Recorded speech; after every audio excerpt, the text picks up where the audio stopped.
Coming days will see the first iPhone launch since the death of Steve Jobs. Steve Jobs famously ignored people from the marketing department and innovated his way to great success. So will the new iPhone be a product category in its own right? A question for Ajay Bhalla, who follows innovation for Cass Business School. Ajay. That's a very interesting question. There is a gradual transition of Apple always staying ahead of the game by creating not only new products, but new ways to consume things, how people use their devices.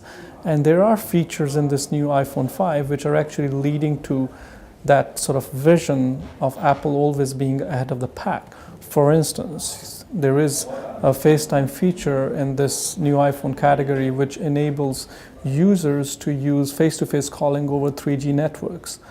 So that's potentially a game changer if Apple can get the carriers on the board.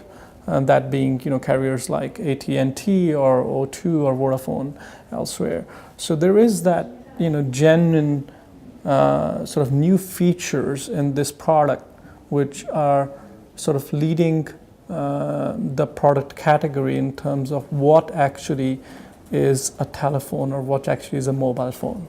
But how many more new features is it actually possible to have on a smartphone? A few days ago, Apple won $1 billion from Samsung. It won a court case where the judge decided that the invention of rectangular smartphones were Apple's. A lot of people in the street are saying that's ridiculous. Are they right? Well, I think you got to look at how these patents and how these features are used. They're not used in isolation. There is actually patents are used as a portfolio, which actually make a product possible. So when you say about the rounded rectangles on the phone, it's also the use of the glass and use the technology which sits behind that, which makes that patent usable. So Apple is right to claim in some form that the look and feel of the design is central part of their product, of what it stands for. And the usability and the way it is designed and what sits behind is what drives that feature. So in a way, the question is the patent system driving innovation in the smartphone market or blocking it? Because this really matters, particularly in this part of London, where we're just yards away from the Old Street roundabout, which is becoming known as the UK's Silicon Valley. Yes, I think it's why do entrepreneurs take risks? Why do entrepreneurs leave jobs? And why do countries such as UK or US are called advanced economies is because of their innovation output.